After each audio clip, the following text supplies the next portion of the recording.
Tutawakata vichwa. Dini ya haki. Dini ya haki. Tutawakata vichwa siku ya maandamano. Hii ndio dini ya Mwenyezi Mungu. Nyinyi watu wa Tanzania, mnatamka neno maridhiano. Mnafikiri neno dogo sana hilo? Hilo neno kubwa. Mnatamka tu neno maridhiano, lakini mioyo yenu imejaa maumivu, mioyo yenu imejaa machungu. Bana, baada ya kukamatwa kwake Clemence Mwandambo ambaye ni mtengeza maudhui kutoka nchini Tanzania, jamaa ambaye amekuwa akipiga mishe zake maeneo ya Mbeya. Sasa huyu ni jamaa ambaye amepata maarufu zaidi nchini Tanzania kutokana na ile hali ya kutengeza maudhui na vile kutoa kauli ambayo wakati fulani huwa inaonekana ni kauli tata zaidi. Sasa anashikiliwa na jeshi la polisi Mbeya kwa tuhuma za kijinai. Sasa kuna vitu vingi ambavyo vinaendelea nyuma pazia baada ya Clemence Mwandambo kushikiliwa na jeshi la polisi. Kwa maana hapo mwanzoni kuna habari ambazo zilikuwa zinatembea kwa kasi zaidi kwenye mitandao ya kijamii ikisema ya kuwa Clemence Mwandambo ametekwa na watu ambao hawajulikani.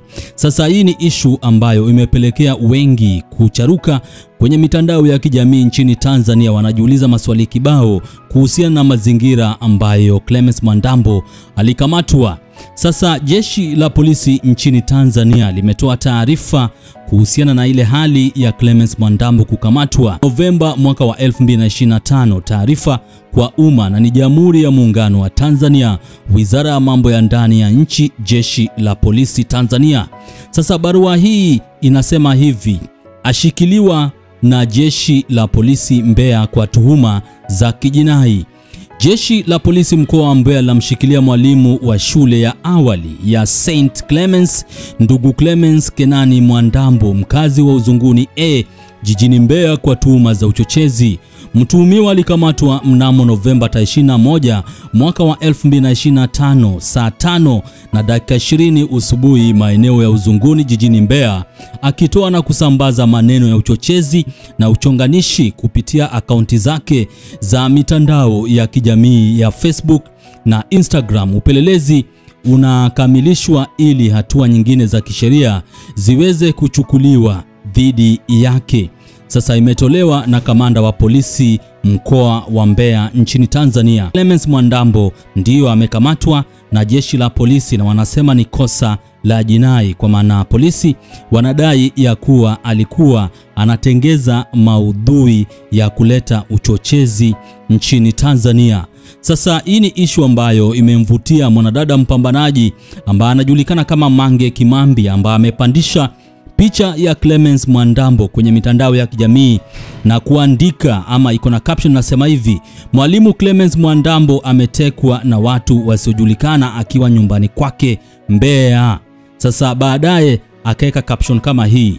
Mange anasema hii ndiyo moja ya sababu kubwa kila Mtanzania lazima toke ndani na kuandamana kwa amani Disemba 9.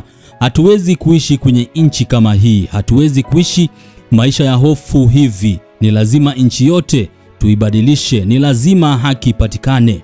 Hatuwezi kuishi hivi ndugu zangu, hatuwezi kuendelea kuishi kama digidigi kwenye nchi yetu. Haya ni mateso ndugu zangu, we can't live like this. Akapeana ushauri, akaandika hapa ushauri: kama ukiamua kuingia kwenye social media na kutetea haki, tafadhali usiingie mtego wa kufanya matangazo.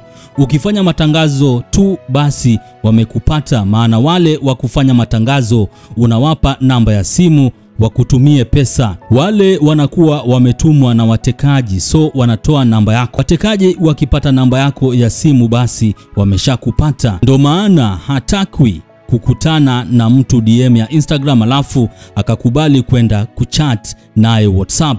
Ukienda naye WhatsApp tu umekwisha, maana namba yako anaipata then anawapa watekaji. Huyu baba kilichomponza ni kuanza kufanya matangazo. Sasa Mange Kimambi anasema kuwa kilichomponza Clemence Mwandambo ni ile hali ya yeye kuanza kufanya matangazo ya biashara. Baadaye ni jamaa ambaye alipata maarufu kutokana na kauli zake na vile maudhui ambayo anatengeza na kuposti kwenye mitandao ya Facebook na vile Instagram.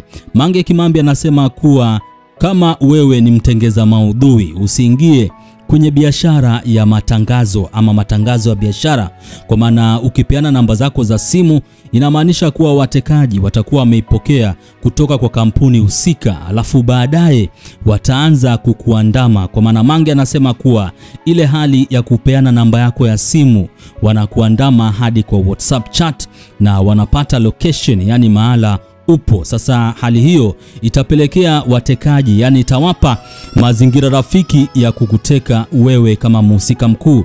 Sasa kuna wengi ambao wamedondosha comment zao kwenye posti ambayo imewekwa na Mange Kimambi akisema kuwa Clemence Mwandambo ametekwa ama amechukuliwa na watu ambao hawajulikani. Sasa kuna huyu ambaye anajulikana kama Inchi Yetu Sote anasema, halafu kuna mjinga anasema tulinde amani, hii ndo amani. Alafu akaandika FCK The Light Shine in Darkness akisema kumbe sasa kuandamana ni muhimu. Alafu Cleopatras Saint TZ anasema nachoka. Efi_Funago 123 anasema lilikuwa swala la muda, Mungu atusaidie sana. Akaweka emoji ya mtu ambaye ameangua kilio. Alafu Man Friday 7 anasema this is too much, utekaji kila siku. Alafu akaweka emoji ya mtu ambaye amelia. I am Charles 10 anasema mimi sio nabii, lakini watu wakitoka kwa mara ya pili, that will be the war. Hakuna mtu atakubali kupigwa risasi akiwa na chupa ya uhai na barakoa. Mwenye hekima na awasikilize wa Tanzania hawa. Huyu anajulikana kama Peter_Marco69 anasema alidanganywa na TRA juzi wakapata details za location yake, sasa wamemteka. Sasa hapa huyu ambaye anaongelelea issue hii anarejelea issue ya Clemence Mwandambo, kwa maana juzi alikuwa ameonyesha stakabadhi ambazo alipewa na mamlaka ya kodi nchini Tanzania TRA. Sasa nyaraka ambazo alipewa zilikuwa zinaonyesha kuwa sasa yeye rasmi ni mlipa kodi wa nchi ya Jamhuri ya Muungano wa Tanzania. Isha_Jamadari anasema da, akaweka emoji kadhaa za makopa ambayo imepasuka. Alafu Regina_Dioxel anasema D9 kwenye 40 ya ndugu zetu waliouawa tarehe 29 Oktoba. Mwenyezi Mungu tufikishe siku hiyo, tufanye dua ya ndugu zetu. Alafu Grey Sun Platinums anasema Waislamu wenzangu na watakia sabato njema popote mlipo. JW_Stylist anasema hadi baba yetu wamepita naye, sasa hapo wametushika mapumbu Gen Z. Official_Msongea anasema ina maana watoto hawana baba leo, akanyosha mikono juu. Alafu Sha.side anasema watoto wa Mwandambo hakuna kupoa. D9 akanyosha mikono juu. Huyu anajulikana kama Troto_Tunda anasema mi na Waislamu wenzangu ndo tunatoka jumuiya, ghafla tunasikia baba yetu Mwandambo ametekwa. Alafu mwingine anajulikana kama Sench.06 anasema da Mwandambo, alafu akaweka emoji za mtu ambaye amelia. Devi_problem anasema tumechoka sasa watoto wa Clemence Mwandambo. Sasa unajua hii ni kauli mbiu ambayo sana sana huwa anatumika na Clemence Mwandambo, nimechoka baba yenu. Alafu Binafida anasema mi naona hiyo tarehe 9 kama mbali hivi. Alafu SH Popeye anasema ambao tutakuwepo tarehe 9 tujuane hapa. Kwa hiyo ni baadhi ya comments ambazo zinashushwa kwenye timeline ya mwanadada Mange Kimambi baada ya kucharuka na kuandika message ndefu kuhusu kutekwa ama kukamatwa na jamaa ambaye anajulikana kama Clemence Mwandambo na jeshi la polisi maeneo ya Mbeya nchini Tanzania. Sasa jeshi la polisi linadai ya kuwa jamaa ambaye anajulikana kama Clemence Mwandambo ana kesi la jinai, yani uchochezi, kutokana na kauli ambazo huwa anazitoa kwenye mitandao ya kijamii ya Facebook na vile Instagram. Jamaa huyu ukimwangalia vitu ambavyo huwa anaongelea vitu ambavyo anajihisi ya kuwa vinamkwaza na vile vinakwaza watu kwa ujumla kwenye jamii. Kwa hiyo najaribu kufuatilia issue hii kwa karibu zaidi na angalau nipate kujua hali halisi na vitu ambavyo watu wanasema kwenye mitandao ya kijamii kutokana na ile hali ya Clemence Mwandambo kukamatwa na jeshi la polisi maeneo ya Mbeya. Kwa hiyo usisahau kusubscribe, like na vile kushare. Hii ni Sauti ya Mjomba, niite Fazul wa Swahili TV. Hii nchi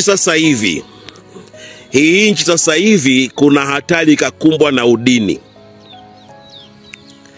Yani hii nchi kuna hatari kakumbwa na udini. Na udini ni kitu cha hatari sana.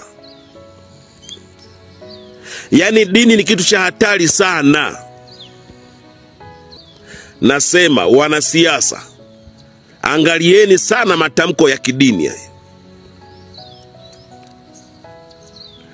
Ninaona mashehe, matamko ya shehe kuhusu mauaji ya Kibiti, sio mauaji ya wapi, sio ya Waislamu. Nchi inapokumbwa na matamko ya kidini badala matamko ya kitaifa, Wakatoliki wamezungumza matamko ya kitaifa, lakini kuna mashehe wanatamka kidini. Serikali iangalie sana.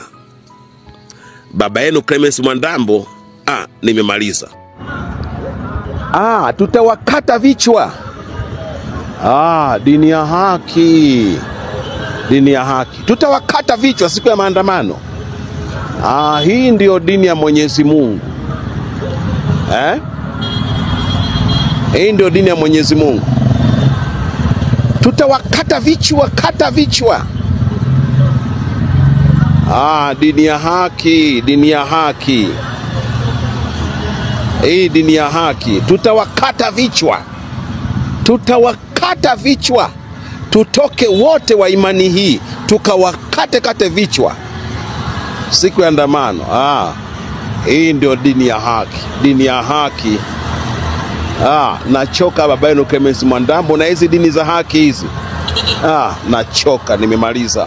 Nyinyi watu wa Tanzania, mnatamka neno maridhiano, mnafikiri neno dogo sana hilo?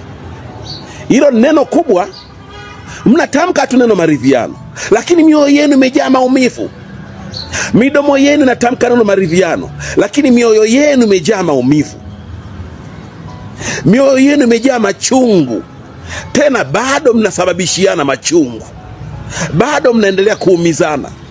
Lakini vinywa vyenu vinanena maridhiano.